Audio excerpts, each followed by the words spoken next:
2027 December కల్లా పోలవరం పూర్తి చేసి గోదావరి వరద నీరు ఉత్తరాంధ్రకు రాయలసీమకు ఇవ్వాలనే లక్ష్యంతో పనిచేస్తున్నామని మంత్రి నిమ్మల రామానాయుడు స్పష్టం చేశారు. పోలవరం లెఫ్ట్ మెయిన్ కెనాల్ పూర్తి చేసి ఉంటే ఇవాళ పురుషోత్తంపట్నం నుంచి విశాఖ ఉత్తరాంధ్రకు నీరు వచ్చేదని తెలిపారు. ఇక పోలవరం బనకచెర్ల ప్రాజెక్టు నిర్మాణంపై చర్చలు జరుగుతున్నాయని కూడా మంత్రి వెల్లడించారు.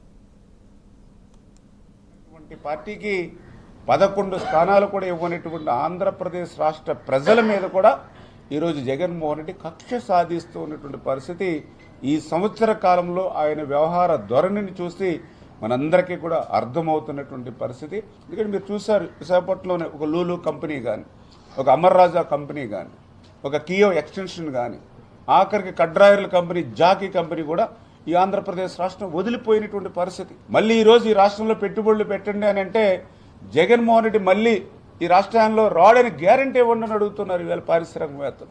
మరి అదేవిధంగా ఏదైతే ఇప్పుడు పోలవరం లెఫ్ట్ మెయిన్ కెనాల్ మీ అందరికీ తెలుసు, ఏదైతే ఆ లెఫ్ట్ మెయిన్ కెనాల్ని పూర్తి చేయడం ద్వారానే ఉత్తరాంధ్రకు పోలవరం జలాలను తీసుకొచ్చేటువంటి అవకాశం ఉంటుంది.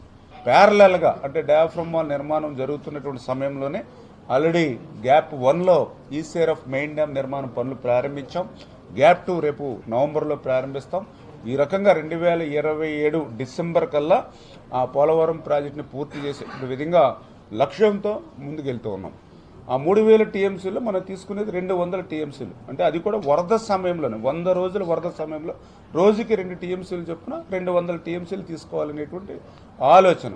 అది కూడా మొన్న ఏదైతే ఢిల్లీ జరిగినటువంటి సమావేశంలో కూడా రికార్డెడ్గా కూడా మనం కూడా సబ్మిట్ చేస్తాం.